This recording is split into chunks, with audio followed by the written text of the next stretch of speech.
Hey everybody, welcome back to Two Guys One Show. This is the first real episode of 2025. Super excited to be getting into it. Our main topic, we're going to be talking about 2D fighters, which you probably read in the title.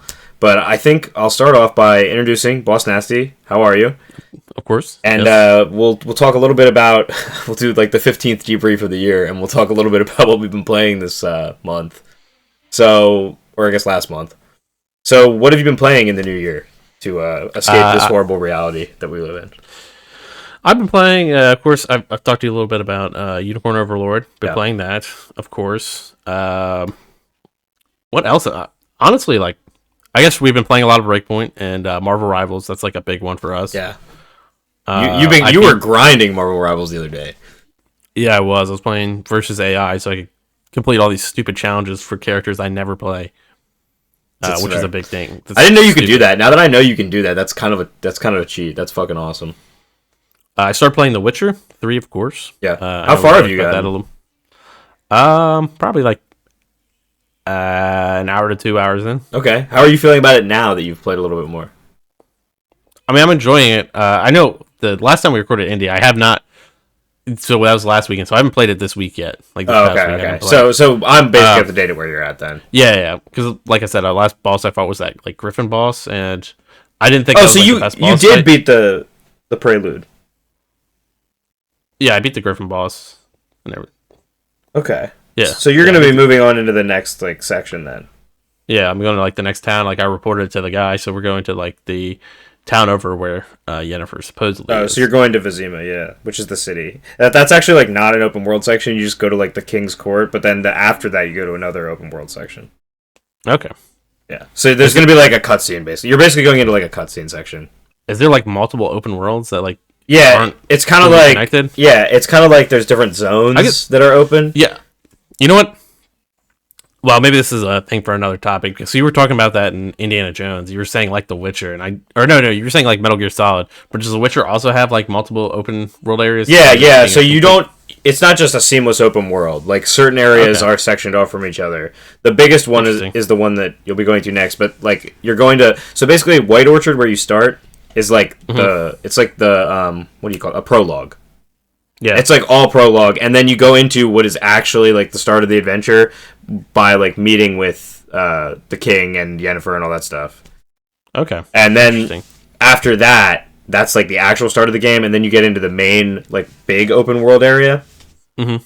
And then you can also go to the Viking area later in the game, and then the one DLC adds a huge map as well. Okay, yeah, that's Blood and Wine, right? Yeah, whatever. Yeah. Yeah, I heard it. So yeah, I ended up beating. I believe I beat Stellar Blade this year. So I beat that. That was really fun. Yeah. A really fun game. That's a game I'm definitely really interested in. Dynasty Warrior Origins. I played the demo of that. Thought it was pretty interesting. I don't know if I'll get it yet. I know it came out this past or last. We haven't gotten to talk about this that much. I think I did ask you about it a little bit. Is it like a Musou game where you just fight enemies, or is it an RPG? It's both, almost. It's kind of weird. So it has the combat of the Warriors games, but it's a little more Souls-like-y, though. Because a lot more boss I've seen very little about it. I'm interested, though. I love the old school Dynasty Warriors games, and then I feel they did get a little too heavy on the RPG elements for me in some of the games that I've played, and then I just kind of I don't like some of the more modern ones. But yeah, the big thing I've been hearing about this game is people are saying it's the best one in forever. Yeah, well, that's interesting. PS2 I might have to try it. Dragon's Crown Pro, I've been playing a bit of. Plucky Squire, I guess, is one I've been actually playing and having a decent amount of fun with, even though it's kind of more of a, I don't know, I guess kind of a kidsy type game. I think I used your Dragon's Crown gameplay in the last episode. Yeah, you did. So you get to see a lot of... that game is a very interesting art style. Mm-hmm. Very... DeviantArt type game. Yeah, they... that's one thing I'll say about Vanillaware. They are very, very into their... they're horny. Yeah. They're horny posters. Yeah, we get it. Japanese companies, you know what I mean? That's kind of their thing.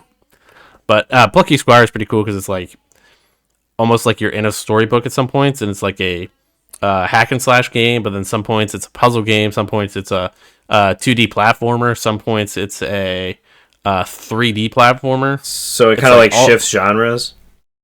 Yeah. It's pretty interesting. That is interesting. Like, it does it in a like actually well executed way, in my opinion. So I think it's pretty interesting.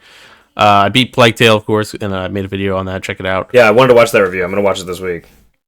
Yeah, I mean it's a little rough. I was sick and I didn't have a full outline. Yeah, but I don't know enough about Plague Tale, so I'm interested to see your review and see what you have to say about it. There's a little bit of spoilers in it, so I mean, I probably wasn't gonna play it, so I'll just watch your video. I do want to eventually play it for the channel, personally, but I don't know. That might be a while off. Yeah. At least the first one. I think the first one's a really cool game. Second game gets like more chaosy stuff, but other than that, been playing indie, playing a shit ton of 2D fighters, of course. Yeah, 3D fighters, a little bit of, not as much. I've just been like testing out some more than just like actually going in and playing them. Yeah. But yeah, what have you been playing? So, this month, I had to put like all my RPGs that I was playing on hold. Well, I didn't have to with all of them, but Cyber Sleuth, which I was playing for my stream, obviously I put on hold because my computer was broken. It is now fixed. I'm back on the good setup. And then I was playing SMT5, which I had been talking about in previous episodes, but that's a little bit on hold just for my brain. I took a brain break to some dumb guy stuff, and I started playing System Shock Remake, and I'm having a lot of fun with that. It's just a super fun first-person shooter, immersive sim type game. And I think, like, because it's like a modern reworking of an older game, its simplicity is sometimes like very easy to like get into, if that makes sense. Like, even though it's not like super simplistic of a game, I'm not saying that, but there is like a simplicity to it compared to more modern games that I think lends it to being like easier to like jump into and have a lot of fun with. I don't know. Anyway, but it's mostly just a fun first-person shooter. I started playing the Shadow Warrior like modern games as well, a little bit, just because I was always interested. They're cool. I haven't played like too much of it, but the Katana first-person shooter, like, you know, boomer shooter style combat is a lot of fun. I'll say that. I do think those games, like, did you play like the first? Remake? It's just the Shadow Warrior. It's just called Shadow Warrior, but it's like the 3D one from like PS3 era, I guess, probably. Yeah. I will say that game has like the intro is insane. I will say that has like one of my least favorite styles of it almost feels like this fake, like, we're like, oh, GTA 6 is coming out, but when they were posting that shit in like 2015 and like the graphics look terrible and the water look great, like that's what that game looks like graphically. It kind of like, looks like Duke Nukem Forever. Yeah, there you go. Yeah, I hate that style. It's like terrible. Yeah, that's very from the era style. I don't know how much more I'm going to play of that one specifically, but I don't know. I might jump back into it. I was also getting it for some footage because I just like thought it'd be fun to get some footage of that, and I was maybe going to put it in a video, but I don't think it's going to make the cut anymore. No, I think it's a fun game. Like, it's enjoyable, but it's just kind of, you know what I mean? Yeah, it is what it is. Yeah, no, I mean, I want to play a little through more of it to have like a more formed opinion. Still haven't beat a single run in Metal Slug Tactics, but one day I will. Oh yeah. And then I started playing Far Cry 2 and 3 because I'm making a video on the channel about the older Far Cries, starting a video series on my solo channel. And I've also been playing a lot of Assassin's Creed Origins because it's kind of like how I love The Witcher 3 and it's my favorite game ever. It's kind of like that if I like had gotten a lobotomy. Okay. That's fair. But the map is really cool. So it's kind of just like a turn my brain off. Like, I'm giving it a lot of shit, but I do have like a soft spot for Ubisoft games because I think a lot of times their maps are really interesting and like the setting is really interesting, and like the quests are so nothing that it's more like an MMO with no other players where I just go and do random shit and random shit happens. But I don't mind the gameplay. I like stealth stuff, and sometimes I like just getting into fights with random guys with swords.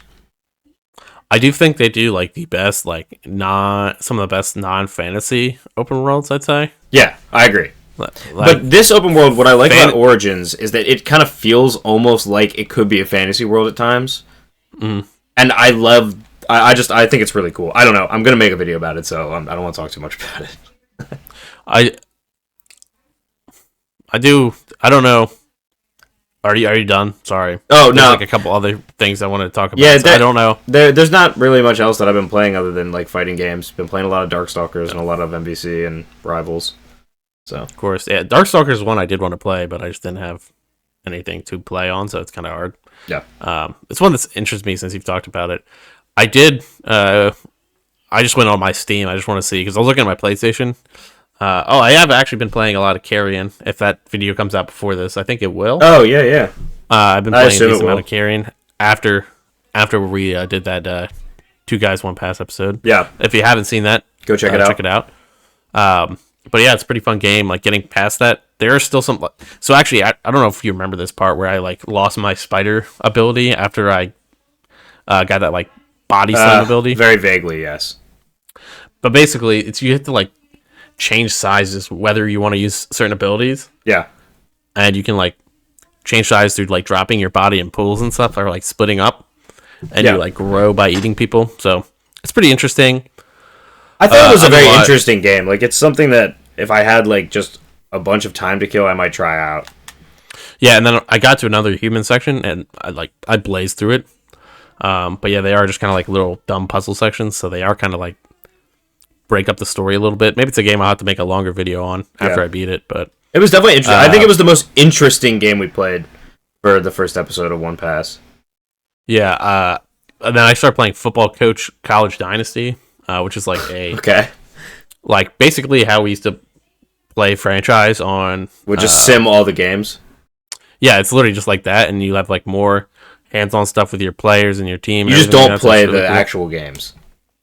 Yeah, it's just a management sim. Yeah, so it's pretty fun. I played the Ready or Not DLCs, so I played those a little bit. Those were really fun. Honestly, think I want to learn how to beat one. I think it's pretty hard. And then played a little Stallcraft again, I guess, since the last talking about it last. Yeah. So yeah, it's pretty. So you've been playing Stalkcraft solo again since our boy. No. Oh, you have like a crew. No, I played with him. Oh, because he left last month. Oh yeah. Yes, we were talking about. We didn't do any debriefs of games last month. That's true. That's true. I don't think maybe we did one at the beginning of that, but we recorded that probably before. Because those are some games I played on December 31st. So I was like looking at those. Okay, I'll just throw those in. So do you want to jump into our main topic then? Or yeah, we can talk about some. Because I'm literally playing Darkstalkers right now, so that's why I was playing Darkstalkers right now. Yeah, I don't have. I guess I could hook up my PlayStation. I guess how do we want to start this topic? Like, what is the first thing you'd want to talk about? You want to talk about what our favorite 2D fighters are first, and go from there, and then start bitching. Well, how did you get into 2D fighters? Like, I know, like for me at least, 2D fighters weren't really a thing on my map. I was much more a 3D fighter kid. But 2D fighters really came up when I like got into public scenarios. That sounds weird. You got into public scenarios. but do you know what I mean? Like I wasn't a 2D fighter guy. Yeah, like, no, I got if I'd go over to somebody's house, it'd be like, oh, let's play some Mortal Kombat. Let's play some Super Smash Bros. Or something like that. You know what I mean? Yeah. Like it's definitely a different style. Like it doesn't really. It was never something that interested me as a kid. Like I wasn't like. Yeah, I'm like the exact opposite. I like never really like. I don't know though. I guess I played like arena fighters, like Dragon Ball, like arena fighter games that were 3D. But as far as like what people consider 3D fighters, like Soul Calibur stuff like that, I didn't really play that as a kid because all the couch co-op fighters that I played with people were like Mortal Kombat and Smash, which are both very 2D fighters. Yeah. So that's like my big thing is like, for me, 2D fighters were like going over to people's houses. It wasn't something I was like grabbing. I wasn't gravitated, and when I say like a kid, I mean like young. I probably didn't get into Mortal Kombat stuff till like second grade. Yeah. Which that seems like it's like, oh, that's still when you're a kid. Yeah. But like me growing up, my formative years of gaming was all 3D fighters. Yeah. So it's like a little different for me. And I'm saying that like second grade isn't your formative year. Yeah, I don't even think I was much into fighting games really until I was a little bit older anyway. Because when I was young, the consoles that I had the most were like Nintendo consoles, and I just don't think I had a lot of like straight up fighting games. And it wasn't really until I got like a PS3 and I started like emulating stuff and playing a lot more PC stuff that I was like playing fighting games. like traditional fighting games. But when I was, it was usually either with other people, like at other people's houses, playing like couch co-op 2D fighters, or it was playing 2D fighters myself and like discovering like interesting games. What do you know? What your like first 2D fighter was? It was, I don't want to say 100% Super Smash Bros. Brawl. I'm pretty sure. The first one that are you talking about like the first one that I owned that was like mine that I played all the time? No, or, that like, you just played at all. That I played? Yeah. Well, I'm saying you said Super Smash Bros. Brawl would have been your first that you played like overall, right? No, I was saying that would be like the first that I had that was like mine. Oh, okay.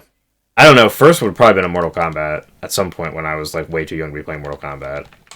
No, mine was 100% Super Smash Bros. Brawl. Yeah, so, I don't know. I played that. I feel like with my uncle, I probably played Mortal Kombat once or twice before that. But Brawl is where I would like place like my first like real like playing a 2D fighter, I guess. Yeah, I remember I guess it would have been second grade, right? Second grade would have been 2008 for us, right? I don't know. I don't like talking about it. I'm trying to think of like, I think it was that time. But around that time, Brawl is around that time. I'm pretty sure that's like around the time. Yeah, it came out in 2008 is what it says. So yeah, that might have been the first then. But I just remember I played a fuck ton of Brawl because it had the single player mode, which I think is still one of the coolest single player modes in a fighting game ever. I think like taking the fighting game style and using it to like make a platformer as like a single player mode where you would like go through levels like a platformer but have like the fighting game controls is like awesome. I wish more games did that with their single player games. But yeah, no, so that's I think the original one I played. I played like I went over to my friend's house when I was in second grade. And she had it. That was like I think my big first one. And I remember that game being like, I thought it was so cool, even though I wasn't good at it. Yeah.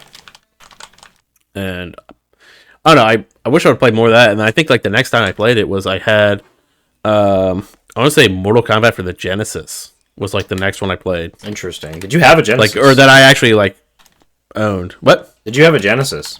Yeah. I don't think I knew that. But yeah, so I was playing like Mortal Kombat. Other than just like going over to someone's house, like the first one I probably owned that was a 2D was probably Mortal Kombat 1 or 2. Yeah. So I played that on Genesis. I had like the hard case Genesis game and everything, and I would play that on.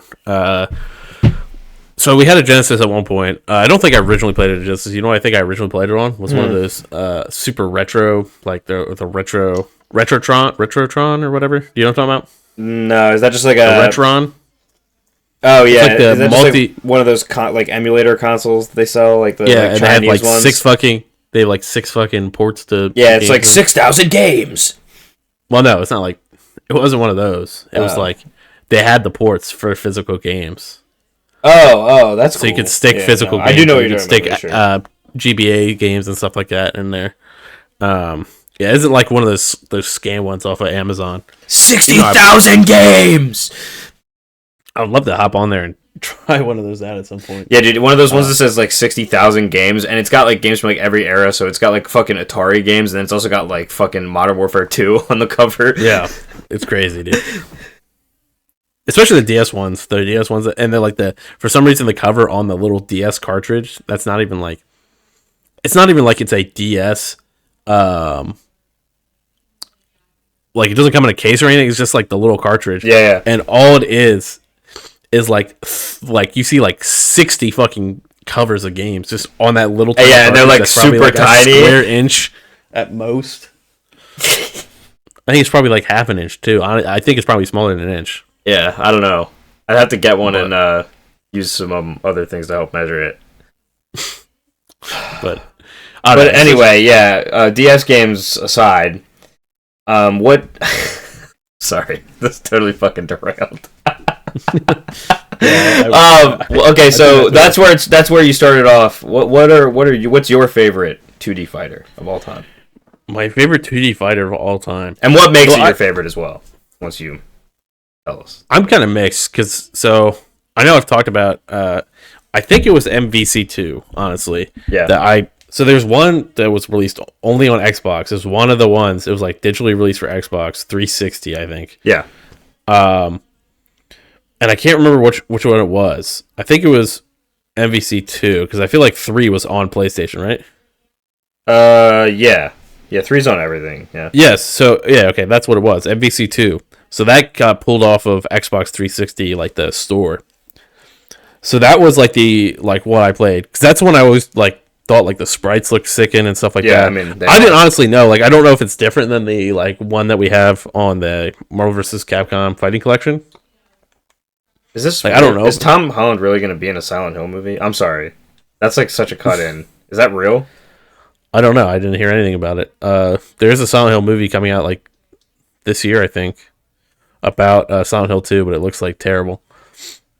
I didn't see him on that casting list though. Okay, so. No, this is a fake trailer that just came up in my newsfeed. I'm sorry. Hell yeah, dude. I really was like, really? I'm sorry, that totally derailed it. But anyway, MVC2, which got taken off the Xbox Arcade, it wouldn't have been taken off your account though, right? You could still download it. Oh no, I don't have my old. So I remember. So I can't remember what my actual Xbox, my original Xbox Live account was. It wasn't WiseSpark. No, it wasn't. That was my PS3 one. My original Xbox one, because I didn't play like any Xbox. I never had Xbox Live, so I just had like offline games. But I remember it was something like Gas Mask something, because you remember the old orange and black Gas Mask like avatar on Xbox? Yeah, I think so. Yeah. Yeah. So I was like, oh, dude, I'm like Gas Mask Bro, I think it was, or something like that. Like Gas Mask Bro with a 0 or something like that. Gas Mask Bro. Yeah, you can tell it was a long time ago because Gas Mask Bro. So that was like the one I played on my sister's Xbox. So that one always got me because I was like, I think I was like just interested enough in Marvel, yeah, to like play it. Like, I don't think. Were you like into Marvel or comics at the time at all? Yeah, because that probably would have been about the time, because this would have been around 2010, 2012. Yeah, around that era. So I would have started getting into comics, and that was because of my sister, partially because she was reading comics a lot, and she like was really into Marvel during like the heyday. Yeah. Like, you know, she was dressing up to go see the movies. Yeah. So she was really into it. And so I was like getting into it because I was going to see the movies. I enjoyed them. I loved the first Iron Man when I saw it. Yeah, I mean, I don't know who didn't. If you didn't like that movie when you saw it, you're kind of crazy. Dude, I remember seeing that, and then I thought it was crazy because I went to the one theater in a strip mall that's like a 25-cent movie. Yeah. Do you remember what I'm talking about? Yes. And I saw it a second time there, and it was like right before, like, because DVD releases took forever, and there were streaming services back then. So like, I went there, and it wasn't in theaters. Dude, it is crazy how long it used to take for like physical releases or shit to just even come to like video on demand.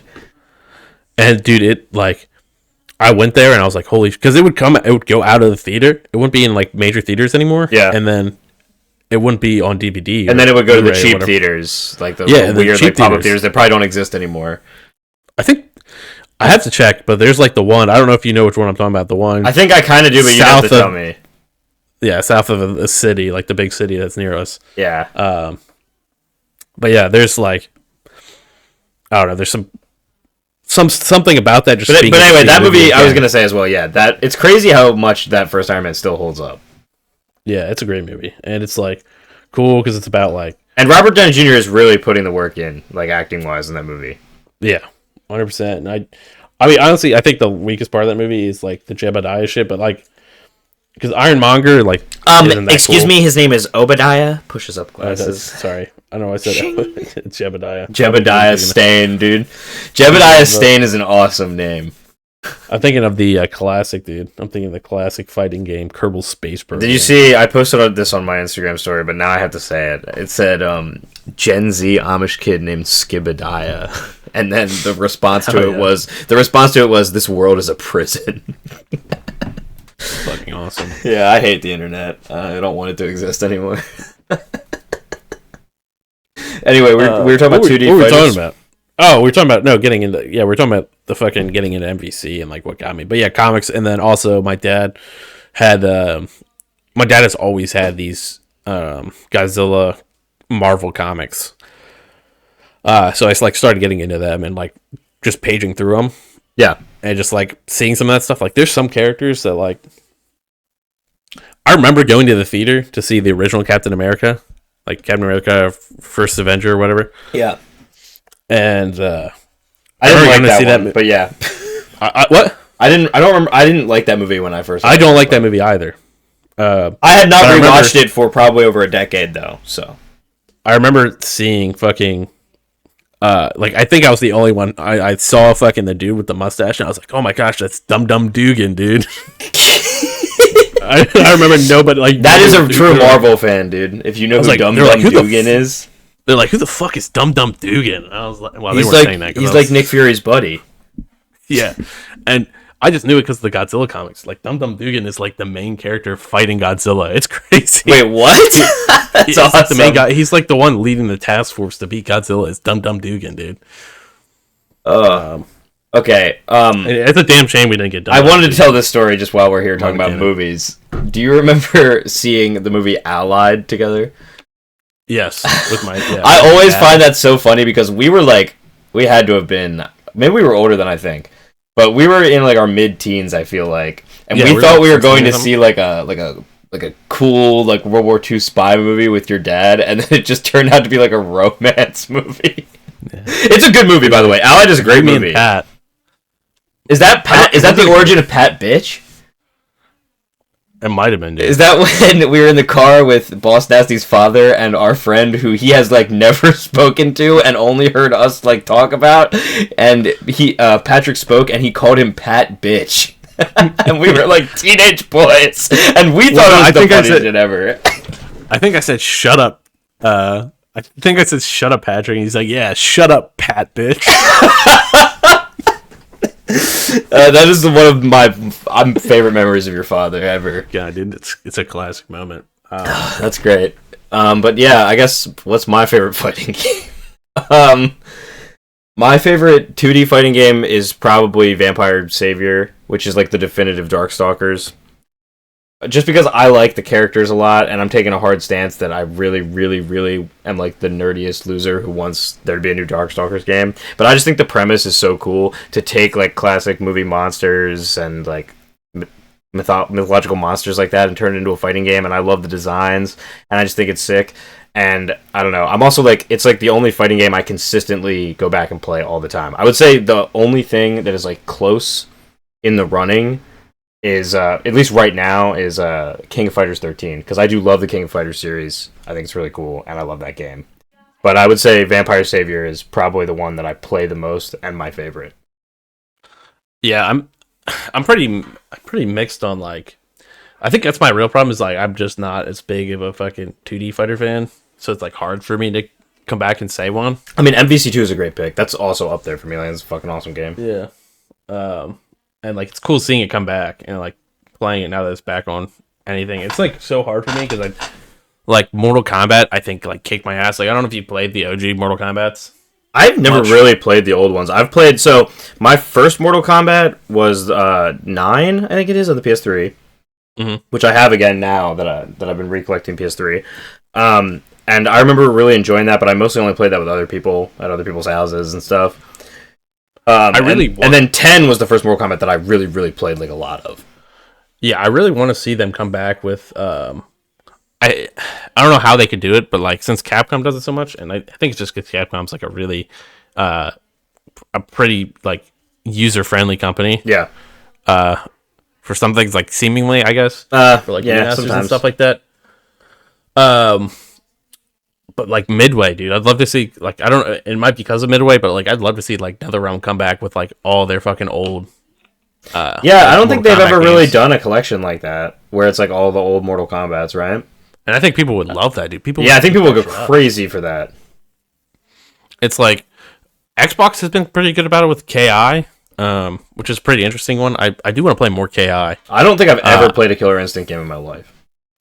Yeah, it's kind of like the rip-off fighter game, if you want to say that. It's like the most. I mean, all of the fighting games rip each other off. By the way, like every fighting game has like at least like some characters who are ripped from another fighting, who are ripped from Street Fighter, really. But yeah, I mean, because like every fighting game is kind of ripping off Street Fighter on some level. So yeah, it's like Street Fighter and MK are really like the big ones that get ripped off. Yeah. Because I think MK is like pretty original from its like earliest state. You know what I mean? Yeah. Because it was very like westernized ninja, like the what I think I'm trying to think of is like the I also think Mortal Kombat is movie. just like so popular because Mortal Kombat has literally had movies and shit. Like Mortal Kombat is just culturally very, very significant for fighting games. Yeah, but I think Street Fighter is like the game that gets ripped off more like mechanically and like gameplay wise because it is like the fighting game. Yeah, it's probably like the tightest fighting game like overall, like series wise. I don't know if like Street Fighter 5. I mean, really, I feel like that's one Street game. Fighter 5. That's one game in like a sea of Street Fighters because it's not like the numbered titles are the only games because they make like 15 versions of every game. Yeah, and I really think like, so I want to say like I really think that Mortal Kombat like is like really one of the ones that separates itself and kind of also has that. And then you have the 3D fighters, which we're not talking about this episode. We're just talking about 2Ds. So yeah. But yeah, the one that also separates itself, just because I feel like it's such like a John Woo flick type style almost. Do you know what I mean? Yeah, I mean, Mortal Kombat, I think separates itself because it's like very much more like a Western like aesthetic and style, and then gameplay wise too. I think Mortal Kombat and NetherRealm have like a very, sometimes not always to my preference or liking, but a very unique like style of gameplay. It's a lot like, I don't know, it's a lot heavier and more like deliberate, I feel like. Yeah. Like stuff like that. And so I feel like Mortal Kombat, just in the way that it plays, the way that it feels, and the way that it looks like aesthetically and all that together, like really does set it apart. And that's another reason I think it's stayed popular, because there's nothing really like it. I guess Killer Instinct is probably the closest thing. Yeah. Honestly, like looking at MK1 too, like I haven't played it yet, and so guys can judge me and say I'm wrong by doing this. I think it's been out almost 2 years now, or we're getting on like it's been like a year and 4 months or something like that. I think it came out in 2023, I think.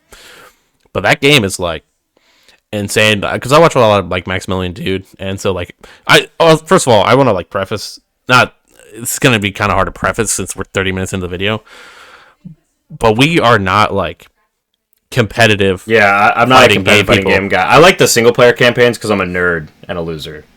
Yeah, and I will talk about single player campaigns because I've played a lot more in 3D fighting games. Those are more my There's also one large group of fighting games from a company that is legendary fighting games we haven't talked about yet. What series? We haven't talked about any Arc Systems games yet, and I feel like it would be kind of a travesty not to mention how fucking great they are. I mean, FIghterZ is probably in my top 5 fighting games of all time ever. So this is something I was going to mention. When I was saying one of my favorite FIghterZ games of all time, is I will say there's almost nothing like, there's almost nothing to me like FIghterZ was at the time. That's like the game. I didn't own it for like probably the first year it came out. Yeah, that game like sucked me in so hard from watching other people play, and I think I was Super Mario Maker, and the guy I watched play Mario Maker, started playing FIghterZ. And that's where, like, because I didn't know a lot about more than just, like, base knowledge. Yeah. You're not, like, as huge into Dragon Ball. Base knowledge, Dragon Ball stuff. So that's also, like, his main was Majin Buu. So that's why, like, I was a big Majin Buu fan. And then I, like, started researching it a little bit, and I was like, I'm a fan of Goku Black because, like, just watching the videos, like, talking about Goku Black and what he did. And I was like, oh, that's pretty cool. Yeah. I mean, we can disagree. I know he's like a small character. No, he's not a small character. I just think that Goku Black kind of sucks, but he's cool. His design is cool, and all the and all of his like moves are cool, and, like all aesthetically very cool. But like story wise, he sucks. Yeah, I mean, he just came in as a badass. So me, when being younger and not reading as much, I just think he's cool. But I'm more of a Majin Buu fan still. I think like actually like learning about Buu and shit is like, I think he's actually like probably one of the cooler characters. Yeah, Boo is interesting. But, it is...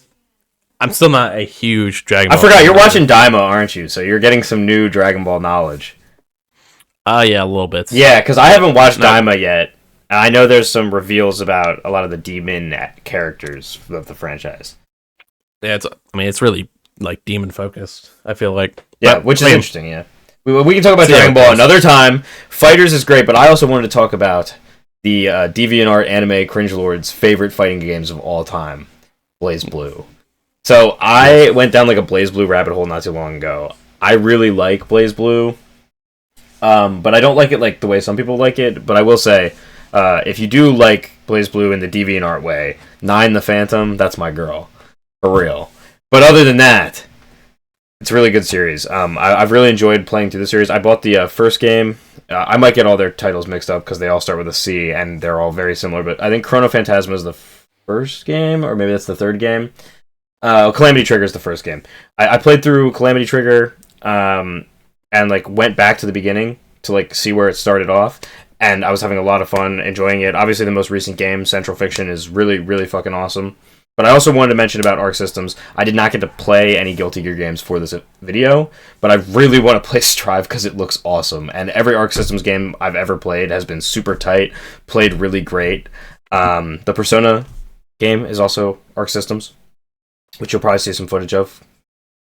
But yeah, I don't know. I don't know if you played any of those games, so I don't know if we can have like more of a discussion on them. But no, I haven't played many of those. I've seen a lot of gameplay of Guilty Gear, and I think that like style wise is some of the most beautiful fighting games I've ever seen. Yeah, and that's one thing I did actually want to talk about in this video was actually the like what I wish they would bring back, and I guess Arc Systems is doing it, and I have to see who the developer is. Oh no, it's also Arc System. Okay, never mind. It's just Arc System doing this. Yeah, because I was going to talk about another fighting game that I think looks beautiful, which is the Grand Blue Fantasy fighting games. Yeah, I think those are fucking awesome, and I still have to play the JRPG. I wonder if Grand Blue is like made by a similar director or something to Blaze Blue, because it sounds very similar, and they're both Arc Systems Works things. So I'd be interested to see what the connection is there. I'd have to look into that more. Yeah, but those games are like the art in Blaze Blue, like Versus and stuff like that, or not Blip, sorry, Grand Blue Fantasy Versus. Yeah, and didn't you say that Grand Blue just got like an action RPG or something though? Yeah, that's what I was talking about. Grand Blue Fantasy Relink. But yeah, those are really fucking beautiful games. Like, and so get back to my rant about this. And this is one of the topics I did want to talk about in the channel or on this video, was the pushing away from like 2D stylized. I know it's still 2D, but like Mortal Kombat, like I hate that we're all going for like 3D. For everything, Street Fighter's 3D. I think it doesn't look good anymore. I think playing a lot of the MVC collection and playing a lot of the Capcom fighting collection has really like brought that to realization to me. Like all the games that are like going for like 2D or 2.5D or whatever, where it's like all 3D modeled, I feel like it honestly just kind of looks ugly compared to sprite based stuff. Or at least like look at Arc Systems Works like stuff, how stylized theirs is. A lot of the times I think they are using 3D models now, but they make them look so 2D that it's gorgeous. Do you think they're 3D models? Like, in FIghterZ, they're definitely 3D models. Well, yeah, FIghterZ is like, I feel like FIghterZ and Guilty Gear, they're definitely 3D models now. I think FIghterZ might be like, to me, one of the worst looking ones. Really? I don't like that. Like, I mean, it's just like, I'd say it like, I think FIghterZ still looks fucking amazing. I don't think it looks bad. I'm not like saying it doesn't look great. I'm just saying it's like of the Arc System games, I think it's one of the weaker ones. And just like between Guilty Gear and what I've seen, I haven't seen a lot of Blaze Blue, so I can't say that. But like Guilty Gear, I think looks fucking amazing. And then, yeah, but Guilty Gear, they're also like they can probably do like more crazy stuff because it's not a licensed property. But I think Dragon Ball looks amazing for like trying to ape the style of the thing that they're licensing out. Yeah, I'm not. And I don't know. Okay, I also think Grand Blue Fantasy kind of looks like weird sometimes, but just me. I think some of the stuff I said is like not. I just like the flatness where I think like that looks more, I guess 3D. If you want to say that, like I don't. Yeah, dude, we got a big Skullgirls fan over here. But we'll see. We'll see. Maybe I'll change my mind after like if I actually play those games and like looking. Yeah. I just think like the way that FIghterZ looks is a little less clean to me. Or like a little less like there's less like line detail and stuff like that. I don't know if it's like following just like being that 3D. Like I feel like it almost feels closer to something like it kind of feels like an in between of that and something like not Kakarot. What's the fucking other one? The fighting game. Xenoverse. Xenoverse, yeah. I feel like it feels closer to Xenoverse than like something like anything like Xenoverse. Like no. Okay. I'm saying the characters look like the line detail of Xenoverse, like a mix between that and like the detail of something. Yeah, I disagree. I think that's an insane thing to say. I don't think they look like that at all. I said like in the middle. That doesn't mean they look like that. They're like in the middle. Like they have less. Well, then it's a point. Then if you're saying then they don't look like it at all, it's a pointless. No. They don't. I'm saying it's like in between. Do you know what? No. Do you know what in between is? Like almost a stylized. Like they're not as detailed as Guilty Gear, but they're way more stylized than like something like Xenoverse. Like they're in the middle of that, where I don't think they're as detailed as normal Arc Systems games are. Like I don't think the characters look as detailed. Just because they're going off another style. Okay. Yeah. Purely, but I don't know. I think that the style of Dragon Ball calls for like a lack of definition in a lot of things. I actually think that's why Xenoverse looks so fucking ugly. But anyway, that's a whole other thing, and I think there's no comparison between the two. But whatever. I haven't played Xenoverse. So I was just going off what I thought would be a less designing. I think that's a poor example, but it's fine. I kind of understand what you're saying. Like I'm just trying to say, like in between, like I think there's less like line to line detail. But if that's just how Toriyama is, I just think that's how like Dragon Ball looks. I don't know. So like I don't like that style as much. Then. Well, you know what I don't like? What don't you like? Mortal Kombat. I don't like fighting games that don't have single player campaigns. I'm doing a segment switch up. Okay. I don't want them to see us fight. We can fight after. Or I'm gonna get so angry about Dragon Ball Xenoverse. Ah! Well, no, I'm sorry. Anyway, what are some of your more like dislikes with the 2D fighting game genre? Is kind of what I wanted to move into, as we talked about all the stuff we really enjoy about it. Because for me, it's just like I feel like the single player like experiences with them as like the weirdo who likes fighting game single player campaigns have just become more and more lackluster over time. And like, I didn't play as much. Basically, getting rid of 2D fighter single player. I would talk about other single players in other games later. Yeah, you said that.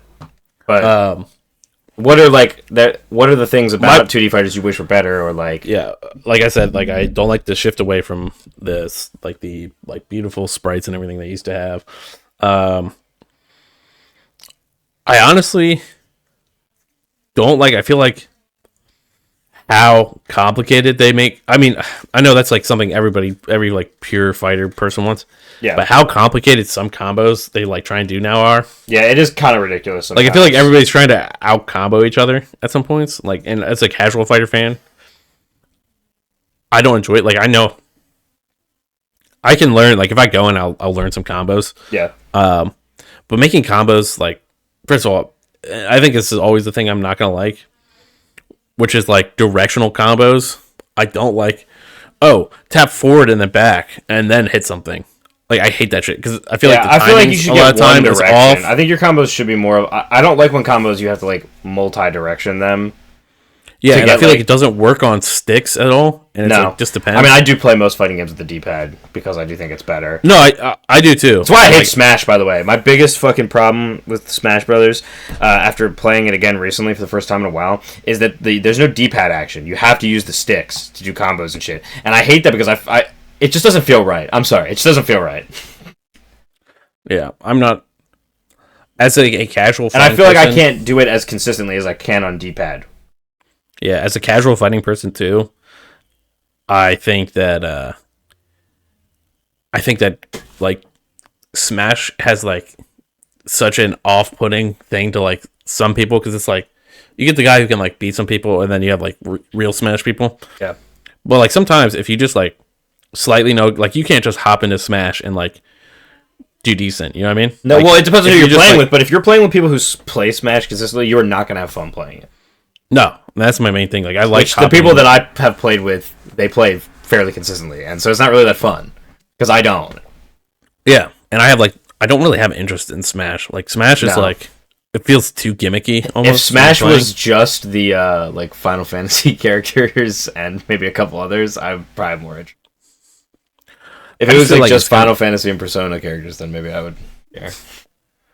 I just think it's kind of like too much sometimes. It's almost like. I do respect Smash a lot for having like such variety in their characters, and like every character, especially characters from like other franchises, like have like super unique abilities sometimes. Like Sora in Smash is super fucking cool. How like you can use all of his like different magics and you can like cycle them. Like super interesting, like unique abilities like that. I do respect Smash for like taking the time and like putting interesting stuff in for each character. But I do also think that like maybe I'm just less interested in it than I used to be when I was younger. I don't know. Yeah, I think also like as people grow up, like people are getting more like either get more invested or less invested. And I think we're people who've just gotten less invested. I mean, like I still think it's cool, but like I'm just not. I don't have a Nintendo right now anyway, like console at all. So I can't really dedicate time to it, but even then, I would probably pick other fighting games over Smash. Me personally. That's just me personally. Yeah. And I mean, to be fair, I also understand if you're just a Switch player that there's like almost nothing else. Well, I mean, you can get a lot of the games that we've talked about on Switch, to be honest. Yeah. A lot of those games are ass on Switch, though. Yeah, that's true. The Switch really FIghterZ can't run many good fucking things. Feels terrible on there. Yeah. Actually, I think feels terrible. I think I MK is FIghterZ on Switch with you. MK is terrible. I've never played a Mortal Kombat on Switch. I could imagine that's not good. Is the Switch 2 like fully announced yet, or is it still just a thing people keep saying? It's fully announced. Okay, so it is happening. This year. Yep, there was a trailer release for it. Oh, see, I'm so out of the loop on Nintendo shit. Yeah, I don't care for Nintendo enough to care, but apparently it's gonna be as powerful as a PS4. Wow, that's still not as powerful as the Steam Deck. Yep. So, yeah, it kind of sucks, but I mean, what is the reason to have a Switch when you just have a Steam Deck? I don't know. I guess for Nintendo first parties, like if you just want Nintendo first parties, yeah, but like I don't know. I feel like Nintendo hasn't put out any first parties that have made me like, wow, I need a Nintendo in a long time. I think Odyssey and Breath of the Wild are like the last two I can think of that I was like actually like, wow, I really want to play those. So I do actually want to ask you a question. I think I know your answer already. Sure. Sure. Because you've said it multiple times, but I do want to talk about this. Is your dream fighter to come back? Because I think we have similar answers. I'm gonna. Yeah. So okay. Yeah. PlayStation All Stars. That was my main thing. Was like. Oh yeah. PlayStation All Stars is another one though. Wait. Yeah. Oh wait. What did you say? No, I said Darkstalkers, but you're right about yours, if that's yours. Sorry. Yeah. Yeah, you said that really quick, and I thought you said PlayStation All Stars. Oh, yeah, I said it while both of talking. Those. Actually, I'm gonna say that those are tied: Darkstalkers or PlayStation All Stars. Either of those coming back, I would think was awesome. Yeah, I really want to see.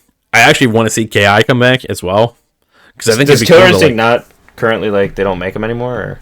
Or? They haven't had one since like early Xbox One. Oh damn! And like they did like a 10-year anniversary update like last year or something like that. What the fuck? Okay. So if you want to see how like long a game can go, but I was kind of also originally I had the idea to ask you this question. I was just like scrolling through my Steam library looking at stuff. What do you think would be like a cool universe to turn into a fighting game that hasn't been turned into a fighting game yet? A universe that hasn't been turned into a fighting game? Yeah. I don't know. Actually, you know what? I have a perfect answer to this. I think there's a YouTube video about this that I keep getting recommended and haven't watched. But Shin Megami Tensei, like not just Persona, like the entire franchise. I think turned into a fighting game. There's like a YouTube video that keeps getting recommended to me about like somebody made like a video about like the dream roster for it. I never watched it, but I can kind of assume what's going to be on it. But there's like a lot of characters I think would make really cool fighting game characters, and there's so many characters in SMT who are like worth like even like thinking about being on a roster like that. I think it's a really cool franchise, and you could also have the Persona characters in there too, because you could have like the whole franchise. I think that would be a sick like fighting game, but it would need a pretty big roster. So I don't know. Yeah, to like represent all of the franchise. Yeah, I think it's so tough. Like, how about you? What would your answer be? Because clearly you must have thought of something if you brought this up. Well, part of me was thinking, like... Does Final Fantasy have an actual fighter? Is Dissidia a fighting game? Yes, Dissidia is a fighting game.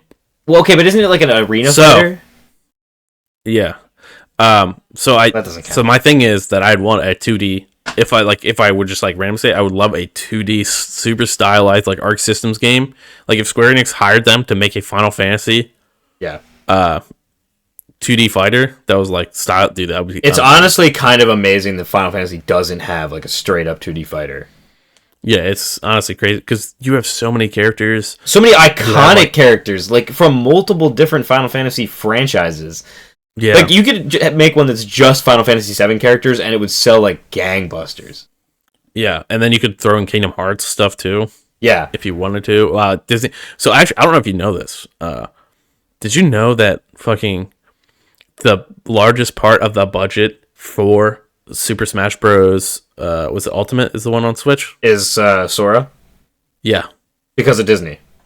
Yeah, that sucks so bad. They wanted him so bad that they were willing to put that as the biggest part of the budget. Disney should be destroyed by antitrust. Yeah, I'm sorry. It's just like so much stuff is just under, and I get it. Like there are some like pros to Disney like owning certain things. Like I was saying in the comic pod about like how Marvel should be able to like print as much as they want now. But then you also have to think like being under the boot of Disney and their like rights holders and like the things that probably can't be published or like can't come out or won't happen because of that. Like I don't know. It's just so fucked up. Yeah. I don't. But that's crazy, and that's probably why it takes so fucking long to get Kingdom Hearts stuff. But yeah, probably because they have to like double check everything that he puts in. I would say though, if we lived in a easier world, that like a Kingdom Hearts fighting game would be sick. I would take even just a KH fighting game. Yeah, you know what else I would take is a non-Mortal Kombat style DC fighting game. Yeah. Like something closer. Also, I would just take a Marvel fighting game that is not Marvel versus DC, dude. They need to do it. They should just hire a fighting game studio. And both companies just hire a fighting game studio and just do Marvel versus DC as a fighting game. You know, that would sell like crazy, by the way. Yeah, and it would be beneficial for both of them.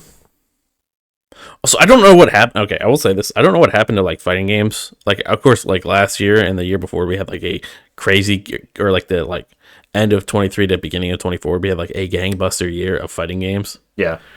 So like, I don't know what happened. Like before that though, is like what happened to all these fighting games? I don't know if it's just because we have the internet now, so it's everything's hypercritical. Yeah. But what the hell happened to fighting games? Like, you can pick up an old fighting game and it feels like 10 times cleaner than any modern fighting game. Well, I think it's just like any game now, where games are harder to make now, more expensive to make now, and less polished because you can release things that aren't finished because you can update them. But do you think... I also think rollback netcode in a lot of games, at least for like the online side of things, is like a necessary thing for fighting games now, where they just suck. Yeah. Which is why ARS games are usually really good, because they usually always have it. I think, yeah, but it took fucking FIghterZ till last year to get it. Yeah, but I'm pretty sure Guilty Gear has had it from the beginning, right? One of their games is like usually has like really good netcode, from what I've been told. But I don't play competitive, so I also don't know that. Yeah. It's honestly really like for us it doesn't matter, because we usually like if we're playing fighting games, I feel like we either play solo. Yeah, I'm either playing with you basically. Or there's not a lot of fighting games I just play randomly online. FIghterZ I think is the only fighting game I've ever like actually tried to be like online, like just like play random matches with people. Yeah. At least the only 2D fighter I've ever done that with. And I had a lot of fun with it too. I even like gained a couple ranks in FIghterZ. Nothing like crazy, but like I was doing okay when I was playing it consistently. I think FIghterZ just had like a really good like buzz and community around it for a long time. I'm interested to see how the Hunter x Hunter game does, Nen Impact or whatever, which is like it's like FIghterZ but for Hunter x Hunter. Mm-hmm. I'm interested to see. I don't think it'll be as popular as FIghterZ, but if it's really good, I think people will be playing it. Yeah, I would rather they do like Naruto or something, but I think that is a 3D fighter, right? What? No, I was trying to see. Like I was looking at my 2D fighters on here. Okay, yeah. JoJo's. Yes, dude. JoJo's Adventure. Yeah, dude. JoJo's Adventure. Let's play. Hell yeah, dude. No, what's your favorite like ape of? Oh, I want to talk about PlayStation All Stars though. Okay, this will probably go into that. Maybe. Okay. What's my favorite ape escape? Yeah, what's your favorite ape escape? No, what's your favorite ape of Super Smash Bros? Sorry. Yeah, PlayStation All Stars. PlayStation. Okay. Because I actually played PlayStation All Stars before, so that's like I guess I've also played Multiverses, so that's a bullshit thing to say. And I played Brawlhalla, but I don't like it. Multiverses is cool, but I just I don't know. It's not really for me. But I think if PlayStation brought back PlayStation All-Stars, it would be fucking awesome. Now that they actually have like a bunch more first-party stuff that like is more recognizable. Yeah. I think, and they could also pull so much stuff with like the like other like licensed stuff that they usually have, or like deals they have with people. Like, first of all, I'm sure Square Enix would let them put a bunch of random shit in the game. Also, they'd probably be able to get Spider-Man. Like, I don't know. I think a PlayStation... Well, no, they would. Wouldn't they have just the rights to Spider-Man? Well, they have the movie rights to Spider-Man, and then they own the rights to the Insomniac games, but I think it's still licensed through Marvel. Is it? Because I'm pretty sure Marvel still owns the game rights to Spider-Man. Marvel owns all the rights except the movie. Do they? Because the live-action rights. Because I thought Avengers was such a pain to get Spider-Man in that game. Maybe. I don't. Maybe I'm wrong. I don't know. But, I mean, either way, like, they would almost 100% have him in the game. Yeah. You know what? I wouldn't even hate if Sony just completely owns Spider-Man. I don't even care. I mean, minus the comics, I feel like. Yeah, I mean, whatever. I just want to... I don't think Disney should do everything anymore. Yeah, I don't know what's happening with fucking... I'm kind of scared that Insomniac's just, like, dying. Yeah, I am too. Because that Wolverine message was very dire sounding. The Wolverine stuff was bad. Haven't heard anything about that Venom game. All the Spider-Man DLC got canceled. Yeah, that sucked, by the way, because some of that sounded awesome. Yeah, it's like insane that we don't... I don't know. All that stuff sounds crazy. It's crazy, too, because those games are super popular. Yeah. Like, so it's crazy that, like, anything could be wrong unless Sony is just, like, trying to cost cut. I don't know. But that's what all huge corporations do, so... Yeah, I don't... Honestly, like, Spider-Man seems like it's kind of in a terrible place. Well, I mean, because Spider-Man's always in a terrible place. Because overall, even the Spider-Man movie stuff was bad. Like, are you talking just Sony Spider-Man or Spider-Man as a franchise? Because I think Spider-Man in general has just been in a terrible place for a really long time. I'm saying, like, Spider-Man, like, the movies are, like, in a weird spot. And the comics are not very good either right now, so... Well, you said Ultimate Spider-Man. Well, Ultimate's okay, yeah. But then the game side of things was like going weird. It was good, and then next Into the Spider-Verse movie is going weird. That makes me feel like maybe Marvel is like gearing up to try and just buy it back. Yeah, I kind of hope not. And then everything will be on Xbox. Well, that's not true because Marvel has like a really good relationship with Sony outside of Spider-Man. Yeah, I just don't know what's happening with it. Like, I don't know. It's just such a weird. I mean, I guess I wouldn't like totally hate if Marvel like fully owned Spider-Man again, just because like having them be able to do whatever they want with him might be good for him in the comics. Because I feel like a lot of the reasons they cuck Spider-Man in the comics and make like all this weird shit happen to him is because Sony owns it and they don't want to like make anything cool that Sony could use in a movie. But Sony also won't make a cool movie because they won't spend more than $90 million on a movie. Yeah, I don't know. It's just so many missed opportunities. Dude, also, like, the villain stuff is all missed opportunities, because, like, you could do all these villains in a fucking Spider-Man movie. Who cares if Tom Holland is the Spider-Man in the MCU? You should have been making movies with Tom Holland or Garfield or a new Spider-Man or a live-action Miles. You should have been making Spider-Man movies instead of making movies about Spider-Man villains and trying to make them good guys. Yeah, it's weird. Anyway, that's not what this podcast is about. I'm sorry. No, you're all good, man. No, because it's my. This is what this podcast is about. This is what it's about, dude. This game's about bitching fucking about everything. Buster one. Is there anything else you want to say about 2D fighting games? I just kind of want to talk about Multiverses a little bit, just because I'm like, this game is so intriguing to me, but it might have one of the weirdest rosters of all time. That is something I respect about it for sure. Let me see if I can find the modern roster. And just like look at this, dude. Ultra Instinct Shaggy. Yeah, that is awesome. That one is like a meme come true, and I love that kind of shit. Also, just the fact that I can have like Batman and Shaggy fight is pretty awesome to me already. Okay, so let me just go over some of this stuff. Yeah, sure. So is he in here? Okay. So I think you have good. I think you have really good. Adventure Time things. So you got Marceline, you got fucking Finn, you got Jake. So I think that's a good mix. No Ice Banana King. Guard isn't no Ice King, but I mean like saying just like as a start and could be added later. Yeah. Banana Guard is an Adventure Time thing too, yeah. Which is weird that's like why the fuck is he in there? But it's also kind of funny, so it's cool. And then, like, do they do like character votes or do they just add characters? I think they just add characters. But there's so many weird ones that are like, who do we have from DC? What all DC characters? Is Nubia DC? Nubia? Yeah, I don't know. A DC character. I don't know who that is. Let me see if this person's DC. Can I see? Do they have like a thing that says anything about them? I don't know. You want to search that up and see if they're fucking DC? But okay, so we have Raven. Okay. Joker. Yeah, I'm looking up the Nubia thing. Black Adam. Raven, Joker, Black Adam. Batman. Okay. Superman. Harley Quinn, Superman, and Wonder Woman. That's still pretty good. No Flash? Damn. Not yet, I'm guessing. It's probably soon. Yeah, probably. But then, actually, I think like Green Lantern will probably be next. Rick and Morty is like a weird one. I don't know what Nubia is from, because when you look up Nubia Multiverses... Oh, she's from Wonder Woman? Okay, yeah. So, but why would you have her?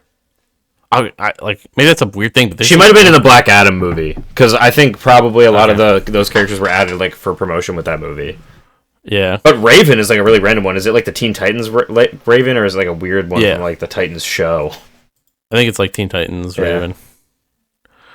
I would assume. Do we have... Is Fred in the game, or just Shaggy? Or is Scooby in the game? Shaggy and Velma.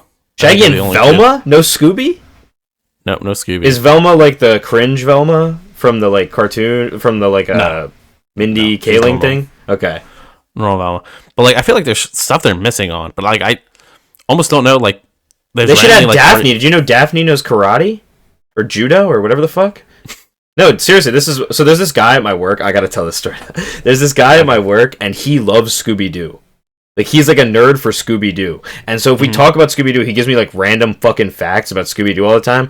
And the other day we were talking about like who like the best fighter would be for like no reason. And he was like, well, Daphne, she's got like martial arts training and she knows, I forget if he said like judo or karate or something. But like Daphne is apparently like the best fighter of the Mr. Incorporated gang. Yeah, that's interesting. Yeah, badass. But I don't know, my like, Scooby-Doo plug. I feel like Warner Brothers has like some weird stuff that you could use. Yeah, that's not just. I guess. Yeah, I don't know though. What else does Warner Brothers own? Harry Potter. I don't know if they still have the rights to that. I don't know. But dude, if Harry Potter was in here, Turf Rowling may have taken it away from them, dude. But she's doing. There's HBO stuff in here, and she's the one. And HBO is Warner Brothers, right? I honestly have no. Well, all the Warner Brothers stuff is on HBO because all the DC stuff is on HBO. Yeah. Let's see who HBO Max is owned by. I have no idea. Dude, you know what we got to do? We got to do a review of the Titans series. Yeah, it's owned by Warner Brothers.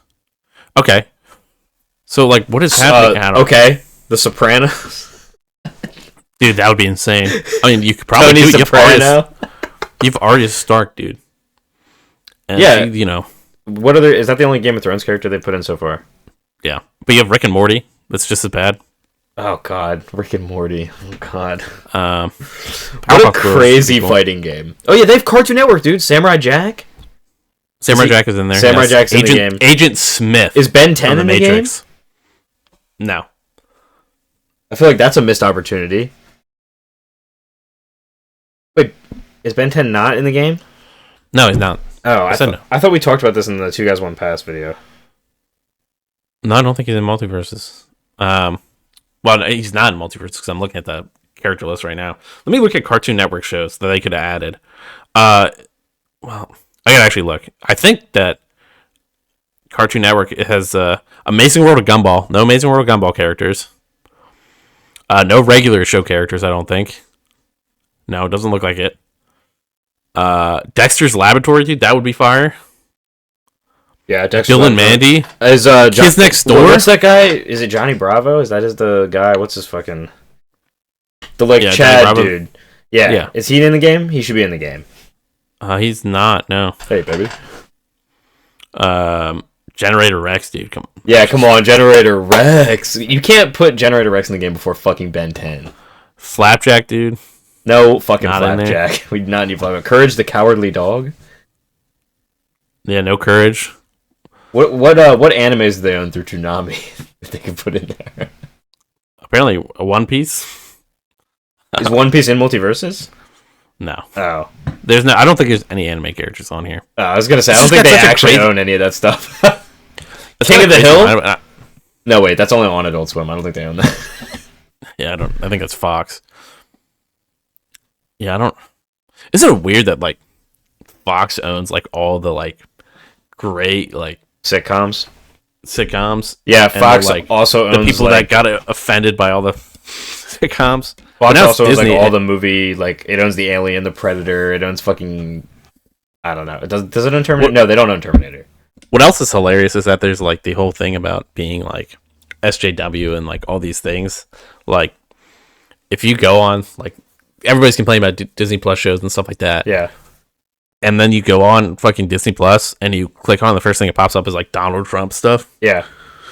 It's like it's wild. Yeah. Well, I mean, Fox. It's such a wild world we live in. Being where it's owned like by Disney. Stuff for money. Yeah. Well, and that's why like none of these like companies are very disingenuous with those things always. Yeah. Like all these companies are just like they're only doing woke shit or not woke shit because that's whatever like is popular at that time in that second, and they will switch up so fucking quick. Yeah, it's such a wild. Dude, it's so dumb the world we live in. It's really the post-truth reality is really hurting my brain. Where's Roadrunner and fucking Bugs Bunny? Well, Bugs Bunny's in here. Oh, okay. But where's like Roadrunner? Is Lola Bunny in it? No. God damn it! They do need to add that. Is Velma caked up? No. Oh. I mean, I can't tell, but I'm guessing no. All right. I guess the one that would matter is Raven, right? Yeah. Well, it's weird that Raven is in the game before like Robin. Well, wait, which or Starfire? I don't know. This is yeah, they're called Teen Titans. Okay. Is that where we end the segment? Yeah. We'll see. We'll go to the next segment, guys. See you guys in the next segment. Bye. All right. So we're gonna jump into this next segment. I think originally we had talked a little bit about doing a kind of a versus battle segment, but we didn't think that we would bring it to you in the grandeur that it deserves. So I think we're just gonna do more of a classic, back to basics, kind of news and catch up section. And pulled a few things we wanted to talk about, and some things have happened. So, Boss Nasty, would you like to kick off with what you're most interested in, news-wise, in the gaming world of things that we enjoy? I don't know. Well, I do want to start with just a little news before we start that. The 3D fighting portion of this podcast will be next month. Oh, yeah. Sorry, I didn't get the reschedule. So, that is also a thing that's going to happen, but I just want to talk about a little bit about Insomniac here, just because there's so much going on and so much uncertainty with Insomniac right now. This is Insomniac Games, who make the Spider-Man games. Yes, and some other games, which I will be talking about. But yeah, basically, Wolverine was supposed to come out, I believe, this year. We've got no information, no new trailers, other than just like... I think the only thing that we've seen of it is the stuff from the leaks, though, right? Yeah, just a shit ton of gameplay leaks. And we've got no word on it. The founder of Insomniac Games has retired now. Oh, okay. Within the past few days. And another thing big came out in the last day was actually Resistance 4 was pitched to Sony and they shot it down. Ooh, that sucks. So I know that's a big one for you because that's a series that you really like. Yeah. Of course, there's like a big series. But, you know, they've got to focus on those licensed properties, dude. Yeah. Basically, but like Insomniac, though, of course, just the past few months has seen like a big strew of things. Like, what? I don't know. Has there been general layoffs with Insomniac as well at all? I don't remember about layoffs. I feel like you wouldn't lay people off of a studio that has like 7 games planned. Yeah. Especially if you're Sony and you need first-party games to keep people interested. Yeah. So apparently that leak had fucking 1.3 terabytes of data. Yeah. That's insane. But yeah, so basically, yeah, Spider-Man 2 DLCs were all canceled.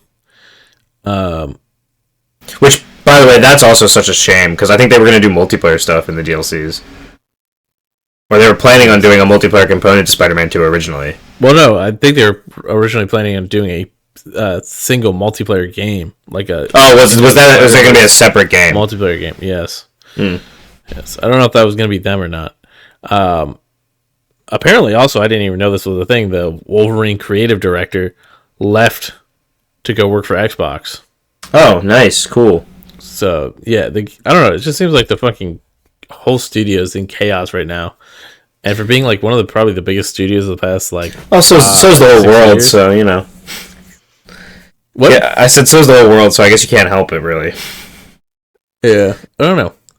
It just seems like it's the lack of information, and I think this also kind of goes into the Sony like PSN going down the other day too. Like everything like surrounding Sony lately has been like so like lack of information, lack of like feedback from the company like to the consumers, and it's starting to get really frustrating. Like I've been frustrated with PlayStation for a while.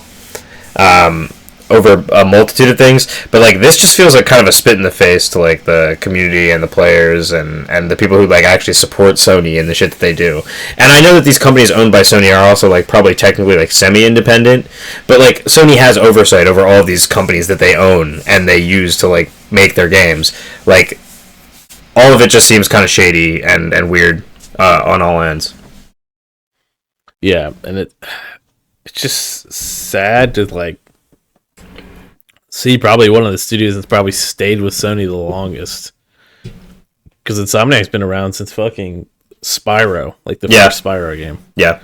So like, I mean, they're a big legacy studio, dude. And they made some amazing games, some like genre-defining games. It's just where are we going? Like Ratchet and Clank, fucking like. And listen, even Spider-Man 2, which the story I wasn't like super jazzed on, is a great game. I mean, it has great moments, and it's fun, and it's an evolution. I think the enemies could be toned down a little bit, but, you know, like, it's not perfect. I think the first one is still better, but it's not like they were on, like, a bad trajectory. Yeah. I mean, well, let's be real, though. I guess the thing that really fucked them up was Fuse, dude. Yeah. That's what ended it. Fuse back on the PS3.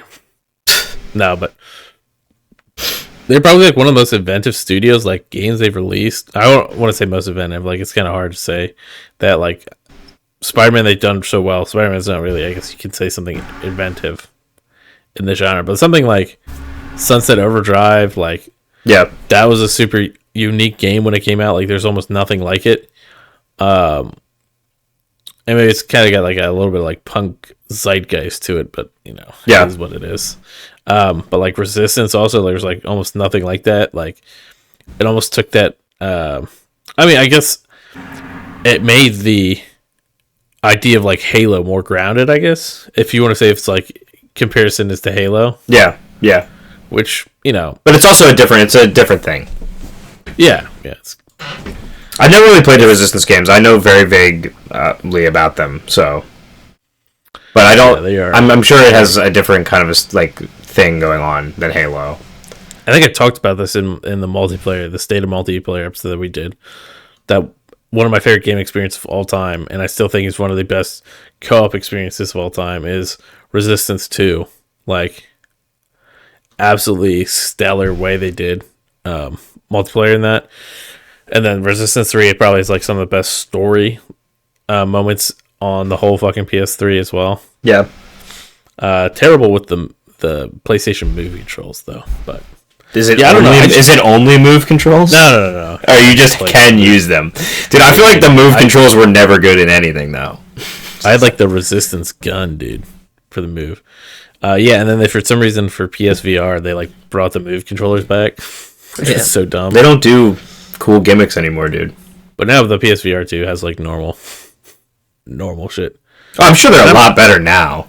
Like I'm sure all the Move, like, because it's not Move anymore. Is it still Move? They don't call it that anymore. No. But it's like the same kind of thing. What, the new PSVR 2? Well, didn't they have like Move-esque controllers for the PSVR, or am I just imagining? Yeah, for the original PSVR, not for the new one. The new one just has like normal controllers. Yeah. Mm-hmm. Okay. Because I think there was a gun, wasn't there? There was like a Move gun that came out, but it was like a new one for the PSVR. Yeah, I had that as well.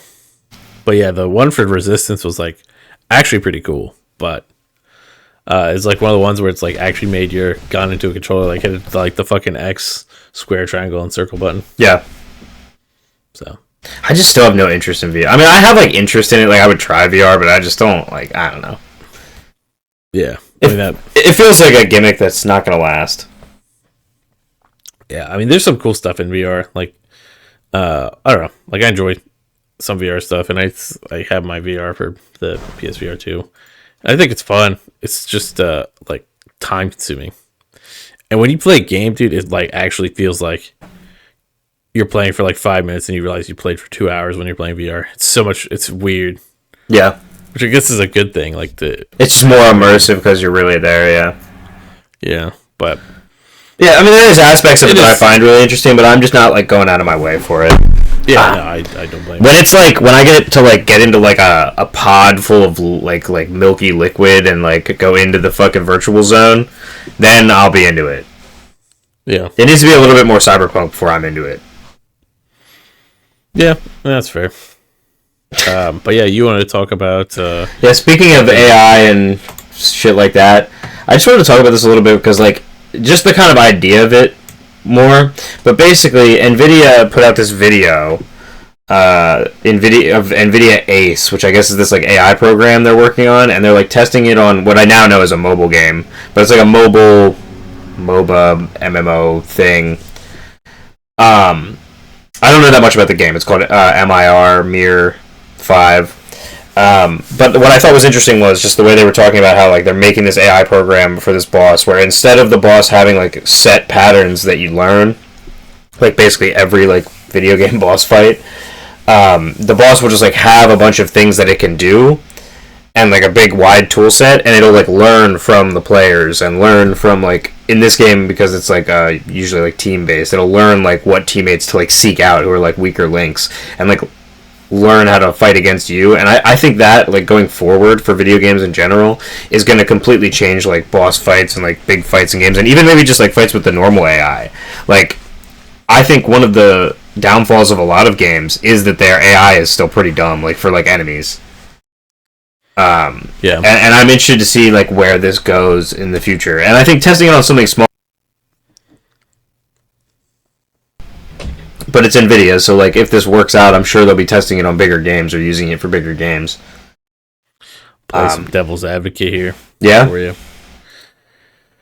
Do you think that this will? So AI, for some things like AI, like.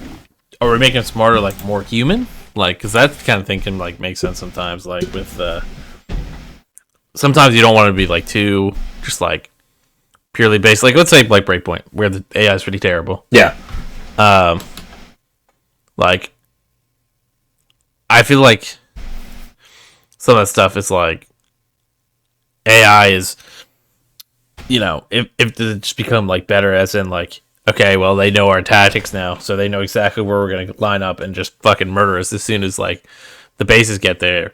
Or is it going to be something like... No, I mean, I feel like you have to make it in a way where, like, it's still beatable, obviously. Yeah. You don't want it to get to the point where it's completely unbeatable. But you want it to get... I would like for, like, the AI and, like, individual enemies or bosses to, like, act smarter. Like, react to you in a more human way, I think would... be like really cool for a lot of stuff, especially something like Breakpoint is a great example. It's kind of what I was thinking if you think about it for like grunt enemies. Like just if we get to the point where like grunt enemies can be like a little bit smarter, it'll feel like you're actually like fighting enemies and not just like picking them off. At what point does that become like too hard though? You know what I mean? Like, well, I don't know. I'm sure there would be like difficulty options too still. Like I don't think this takes away difficulty options. You could probably dumb them down. Yeah, that's fair. And have things that they like. You like. I guess the idea would be you would just remove things from their tool set to like scale difficulty. Yeah. Also, one thing I was thinking, just because it's a MOBA, and I know you were talking about this at one point, where they like will use a team's weakness against you, like or your team setup. Yeah. Like if you, let's say you're fucking your healer wants to be a DPS or something like that, and fucking just they like start targeting them more. And like they're letting out less heals and shit like that, or however they do, or they target the tank harder and the tank dies because this guy's not healing. I wonder how, other than like just being like dynamic in the game and just like changing up your setup and everything like that. Like, I wonder how much, like, if you like playing a certain way, like, let's say you want to be like a DPS healer. Oh, but you're saying like it learns your team and then you like radically change the team structure just to beat it? No. I'm saying like, because you were saying it like learns the weaknesses of your team, right? Mm-hmm. Like, that's what they're going for. I mean, that's what they're saying, yeah. Yeah, if that happens, like, let's say you just have like a team setup that you always like and it's what you want.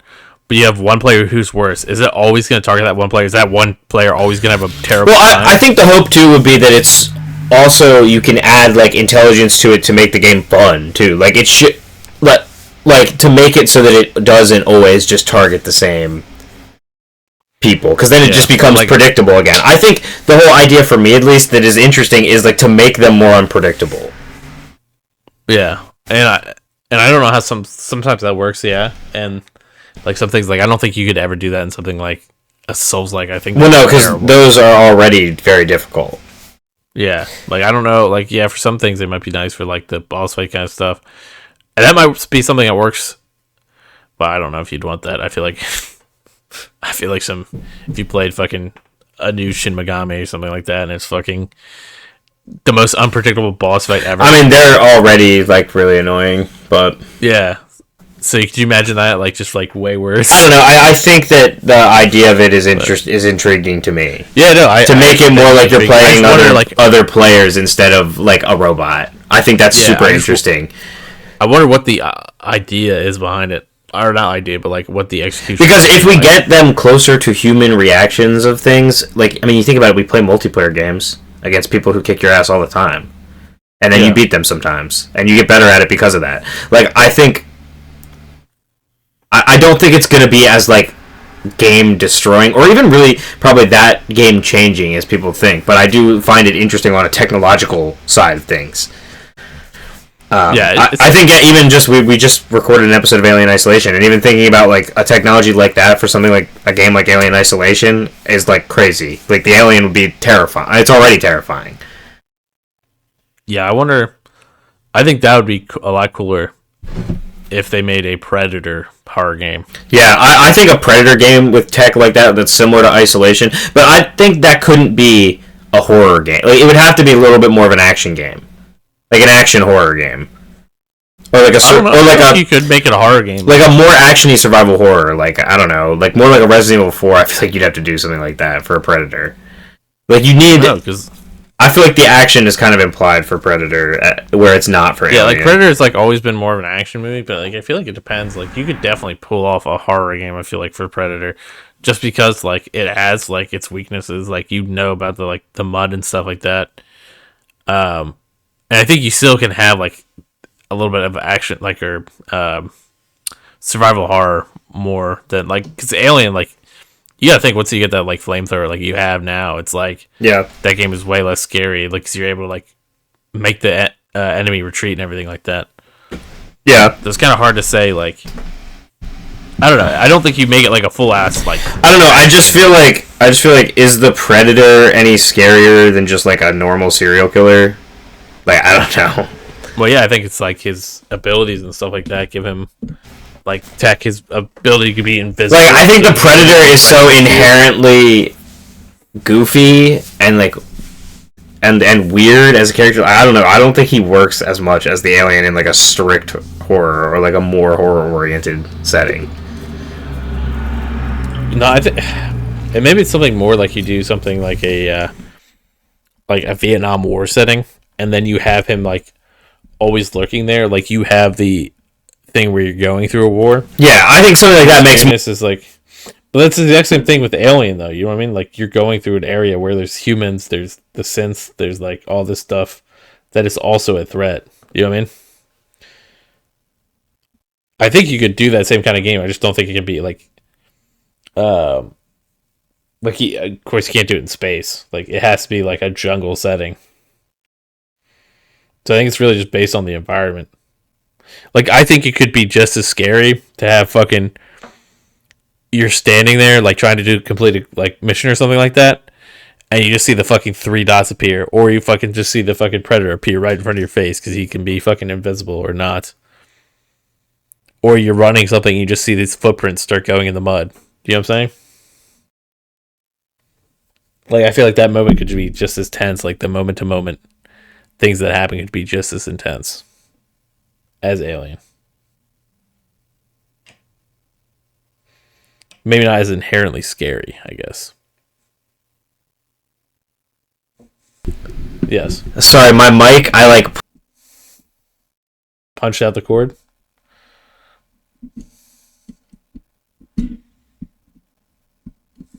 It again while I was trying to explain... I did it again while I was trying to explain it.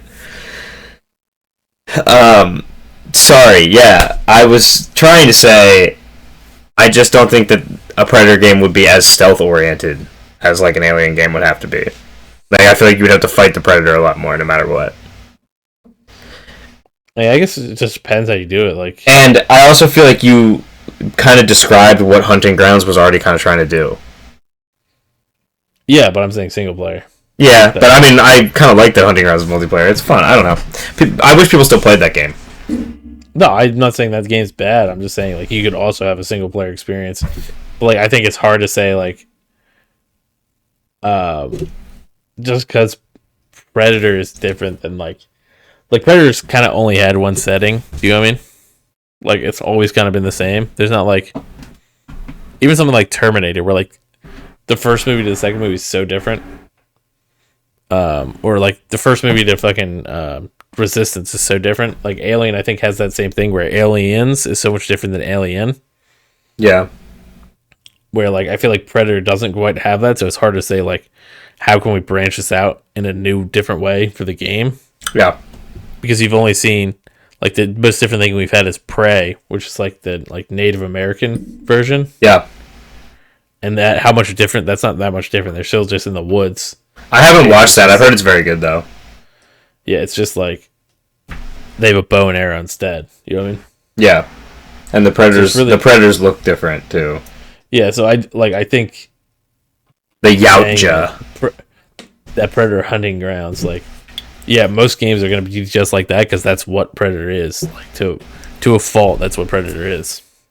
There's no, like, different way to do it other than just, like, maybe you have just, like, an AI Predator following you around, doing more horrifying stuff, and, of course, being, like, a more visually appealing game, too. Like, I think horror... as much shit as horror gets for, like, gaming-wise, I feel like graphically... some of the best first-person games that come out are horror games. I don't feel like horror gets a lot of shit. It's, like, one of the most popular genres. No, I mean, like, just for... I don't want to say... I don't know. I feel like it does get a lot of shit, though. I don't know if you... Like, a lot of those games are just, like... Well, I mean, horror has, like, probably some of the most slop in gaming, too. No, that's what I'm saying. That's what I'm saying. Like, for being, like, shitty, like, story-wise and everything, for the most part... Minus character designs. I would say character designs are usually pretty bad in horror games. But, like, a lot of the worlds and stuff like that... Yeah, I mean, I think it gives you an opportunity to... Because you have to do a lot of environmental storytelling that you don't have to do in other games. Yeah. So I think it looks really good overall. So I think, like, having some of that idea... Like, those ideas where you could have that fucking... environmental interaction with the actual Predator could, like, change the whole game. Yeah. But I mean, this is very, very off topic.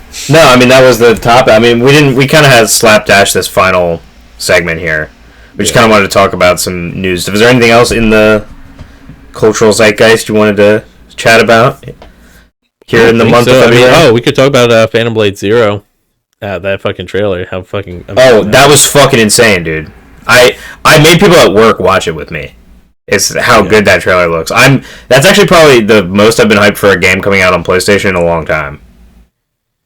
Yeah, I'm really interested to see. Apparently, I think they are like super inspired by Metal Gear Rising too, is what I've heard from other people, which makes me want to beat that before Phantom Blade Zero comes out. Yeah, that's fair. So that might be on my list of games to run through, because I have it on a PS3, so I might just run it on original hardware. God, dude. IGN might have, like, one of the worst news pages ever. They just post about, like, such random shit. If you're looking at just, like, I never look at IGN, so gaming news. I kind of like avoid IGN like the plague because I've never trusted IGN because they've never given anything under like a 7 out of 10. So. Oh well, apparently the Ukraine military says that Call of Duty players could make great drone pilots. Oh, are they willing to pay? Maybe. I mean, I don't think we're considered Call of Duty players anymore. No, I haven't played Call of Duty for like 2 years. I almost said generations. Yeah, that'd be insane. No, that's the last time it was really good. Yeah, that's true. I mean, I don't know. I think there was some okay Call of Duties on the last generation. The avowed dev is sick of doors all having Scottish accents. Okay. So much random shit on here. Gaming news is like so terrible. Yeah, it really is. I'm actually super excited for Avowed though. I think Avowed looks fucking sick. I am very interested. I don't know. I still haven't decided whether I'm going to play it on the channel or not, but yeah, I do. I don't know. I do really want to see how it turns out, and I just don't know. I mean, if you want to play it on the channel, I'm down to watch you play it. Because I probably won't pick it up. I didn't mean like that kind of stuff. Like I didn't mean like 2 guys. I played alone, but because I didn't want to play. Like I didn't want to play with fucking make you watch a game you can't play right now, and a game you're hyped about. Yeah, I mean, like I wouldn't really care that much, but we'll talk about it. What else is there? Apparently Metal Gear Solid's Delta's release date came out. Oh, really?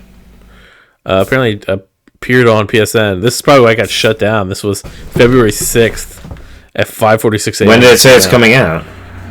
August 28th. Oh, cool. Yeah, that's a year after I pre-ordered it. That's almost a year to the day of me pre-ordering it. That's fucking hilarious. Do you still have a pre-order? I have it again. I have $5 down at GameStop. I was like, I don't know when this is coming out, but I want it. Yeah. We'll see if GameStop can be open for that long. Actually, I might have put 20 on it. I don't know. I gotta go. Apparently, GameStop is even at a worse spot than. Are they close to bankruptcy?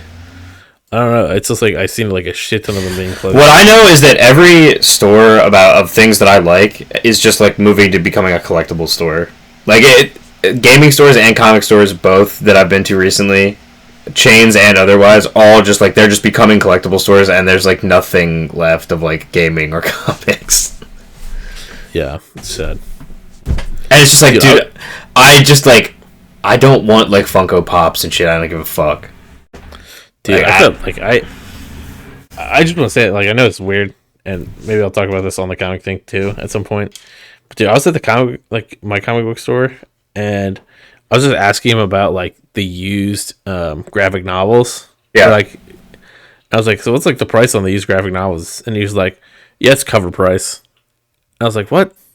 What? These are 20-year-old fucking Image comics, and I'm like, no.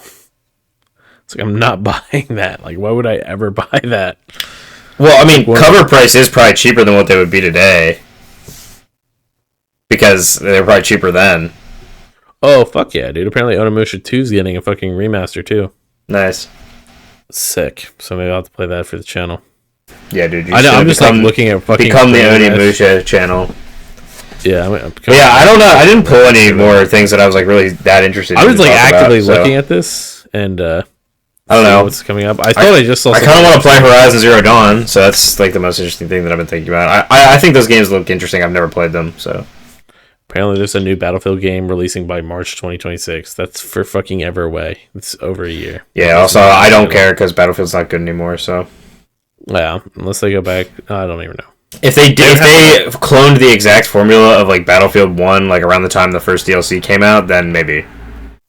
Yeah, God, dude, what a fucking god tier game. Legendary fucking game, dude. I didn't realize, and I know this is gonna drag on the episode even longer. Apparently, the fucking grandpa, who fucking plays Battlefield 2042. The old guy, yeah, I know. Yeah, he's the sniper. Yeah. Apparently, he's the person who actively ruined that game. Why is that? Because I was watching his video, and he was talking about there was like never snipers when he started playing, and then he started like dropping videos, and then like all these people like were. And then everybody just wanted to become a sniper. Yeah. Yeah. Yeah, that game was just like sniper hell when we played it the last time. Yeah, for like fucking 10 minutes, it was just absolute sniper fucking dribble. And every map in that game is like terrible too, so it doesn't help.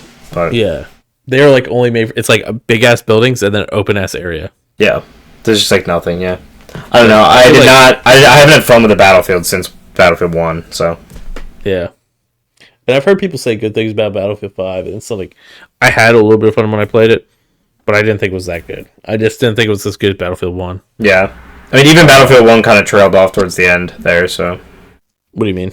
Like I just feel like the community. No, I feel like even towards the end of the DLCs coming out, the community kind of started to die off. So I feel like it was pretty big for a while because we played probably 2 years after. Yeah, but it wasn't. I don't know. It wasn't the same. I mean, I don't know. It was better than Battlefield 4. I feel like Battlefield 4 2 years later had just had fucking. I played Battlefield 4 for a long time. I think Battlefield 4 lasted way longer than Battlefield 1. No, I mean, I think it did, but it literally just became fucking 2 maps that were played. Well, there was only like 2 or 3 like maps that I would even really want to play in that game anyway. And I don't know if it was like because Battlefield 1 just had like a lot better maps or something, or like more people bought the DLC, but I feel like I was getting DLC maps and everything. I think they packaged the DLC a lot cheaper for Battlefield 1. Yeah. Because it seemed like if you had EA Premium, which I think was only like $8, I think you got all the DLC. Yeah, Battlefield 4, like... And I know I'm kind of a Battlefield 4 hater. Yeah, you are. I just think it's like the worst one out of like between Bad Company 2 and Battlefield 4. Yeah, well, and so I never played Battlefield 3 or Bad Company 2, so I don't care. I only played 4, so like I don't have like the. I just think the maps are like a lot worse. No, I mean the maps are not very good in the game. I agree with that. Like they're cool ideas, but they're just not like well executed. Well, and like Shanghai is a good map, but you can only play it so much. Operation Locker is fucking terrible, and then the only other map people wanted to play was Gormund Railway, and the only reason people wanted the worst maps ever. Yeah, and the only reason people wanted to play it is because they wanted to use vehicles, and I just didn't want to fight vehicles all the time. You know what game actually like I didn't hate the maps in was Hardline when I played it.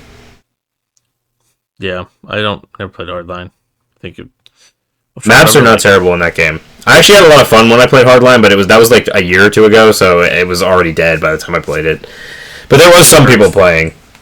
Dude, it hurts like how good the vehicle combat was in like fucking BF1. And yeah, honestly, like BF1 is just like a perfect storm. Battlefield 4 is like the vehicle combat's not terrible.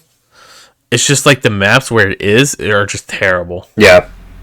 No, I think Battlefield 4, I mean, obviously, I like Battlefield 4 a lot. I think Battlefield 4 is overall, like, a really good game. Battlefield 1, though, is, like, a perfect storm, and I even remember when Battlefield 1 was coming out, and people were like, a World War I first-person shooter? No, this is never going to work. And I even probably kind of thought that. I was like, yeah, this is going to suck. And then Battlefield 1 came out, and it was, like, probably one of the best first-person shooter, like, I've ever played. Yeah. It's sad. We had, like, a weird, like, era there where it was, like, the back-to-basics era. Yeah, which people like hated at the time. Yeah, well, people hated COD World War II, and I think fairly when it first came out, it was like garbage. Yeah, but as soon as the first like initial wave of it died, it got like amazing.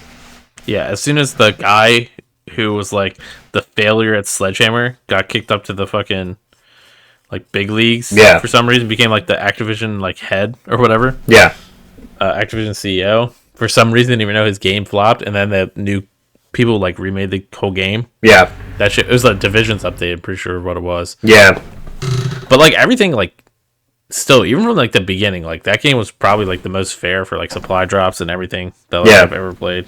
That and Modern Warfare Remastered were the most fair for supply drops and like shit like that. Yeah, I don't know. I haven't played. Every time I played, I didn't play Modern Warfare when it came out, so like.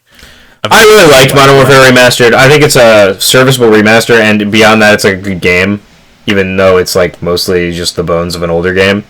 And the supply drop system was just very fair. If the game was populated and you could still like play it consistently, you could literally unlock everything in the game, given like a decent amount of time. Yeah, I literally only problem with that game was just sweats everywhere. Like by the time I actually played it, which was like 2 years after it came out. Well, when I was playing it, I was like hardcore playing Call of Duty, so I was like actually good at Call of Duty at the time. So I had a lot of fun with it. But also, I just felt I don't know. I didn't have any of the guns either, which like some of those DLC guns were fucking. Oh yeah, well, so that was probably part of it too. Like I had a lot of the DLC guns in that game. Yeah, I tried playing like level 1, like base level 1, like 2 or 3 years after the game was out. So the game was like dead, and I was just getting shit on. I used to keep it installed on my PlayStation at all times, so I could like just play a Call of Duty.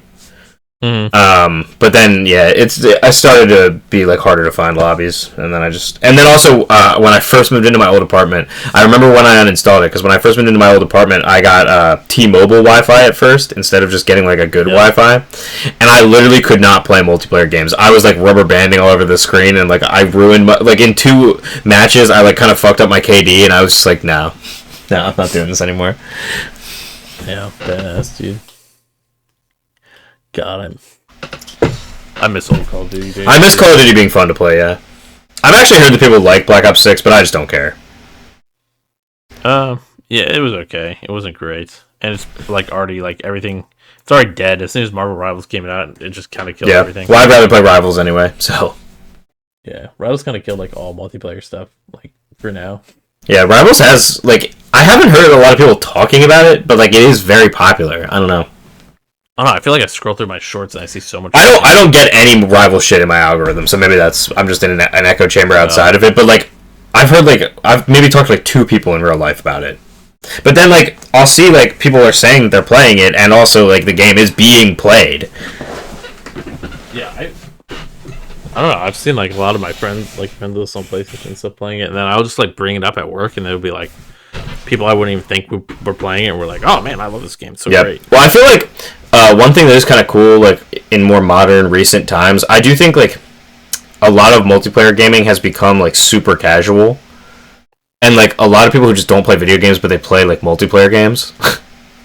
Yeah.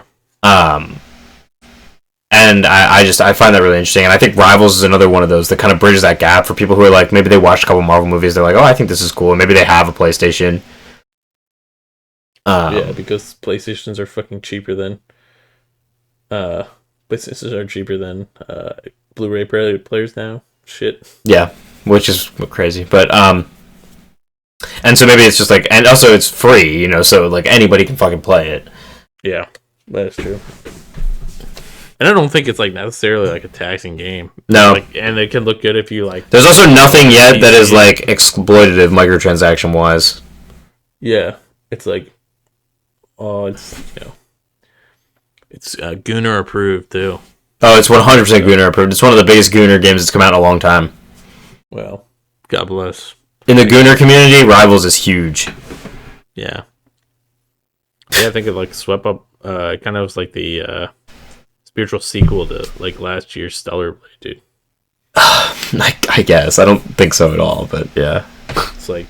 Well, I'm saying for like Gooners. For ass for characters with ass. That's just say it. You don't. Not even that. I'm just saying for like physics and everything. Okay, I think that's where we end off this segment. I'm gonna be honest. Right. That yeah. All right. Thank y'all very much for watching. Thank you guys. See you next month. Peace. Yes. Comment something. Peace.